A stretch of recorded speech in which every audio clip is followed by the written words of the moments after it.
வணக்கம் நண்பர்களே. நாம் வீட்டில் எளிதாக கிடைக்கும் பப்பாளி பழம் நாம் உடலுக்கு எவ்வளவு பெரிய மருத்துவம் தெரியுமா? இன்றைய வீடியோவில் பப்பாளி சாப்பிடுவதால் ஏற்படும் 7 முக்கிய நன்மைகளை பார்க்க போகிறோம். முடிவு வரை பாருங்கள். கடைசியில் ஒரு சிறிய ஹெல்த் டிப்ஸ் ஒன்று இருக்குது. பப்பாளியில் பேப்பைன் என்ற ஒரு என்சைம் இருக்கிறது. அது நம் உணவை எளிதாக ஜீரணிக்க உதவுகிறது. அதனால் வயிற்றெரிச்சல், கடுப்பு கோளாறு இல்லாமல் சாப்பாடு சரியாக செரிமானம் செய்யும். மதிய உணவுக்கு பிறகு சிறிய பப்பாளி துண்டு சாப்பிட்டால் ரொம்ப நல்லது. பப்பாளியில் விட்டமின் சி, விட்டமின் ஏ நிறைந்தது.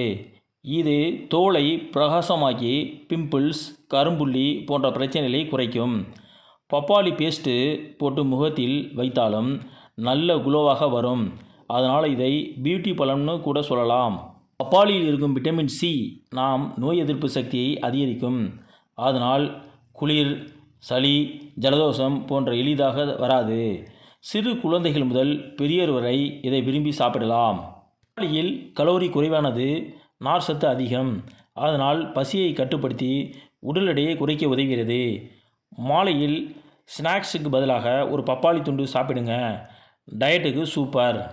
விட்டமின் ஏ நிறைந்த பப்பாளி கண் நரம்புகளை வலுப்படுத்தும். நள்ளிரவு பார்வை பிரச்சனை குறைக்கும். நேச்சுரல் ஐ ப்ரொடெக்டர் என்று சொல்லலாம். பப்பாளி இரத்த ஓட்டத்தை சீராக வைத்துக்கொண்டு கொழுப்பு அளவை குறைக்கும். இதய நோய்கள் ஏற்படும் ஆபத்து குறையும்.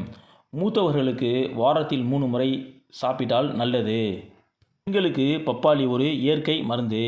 இதில் இருக்கும் பேப்பைன் மாதவிடாய் வலியை குறைக்கிறது. நேச்சுரல் ஹார்மோன்ஸை பேலன்ஸாக வேலை செய்கிறது. காலையில் வெறும் வயிற்றில் சிறிதளவு பப்பாளி சாப்பிட்டால் உடல் டெடாக்ஸ் ஆகி ஜீரண அமைப்பு சீராகும். ஆனால் கவனிக்கணும், அதிக சாப்பிட்டா வயிறு கலக்கம் ஏற்படலாம். அதனால் மிதமான அளவு தான் சாப்பிடணும். இப்படி பப்பாளி சாப்பிடுவதால் நம் உடல் ஆரோக்கியமாக இருக்கும். வீடியோ பிடித்திருந்தால் ஒரு லைக் பண்ணுங்கள், ஷேர் பண்ணுங்கள். அப்புறம் நம் சேனலை சப்ஸ்கிரைப் பண்ண மறவாதீர்கள். நன்றி. அடுத்த வீடியோவில் சந்திப்போம்.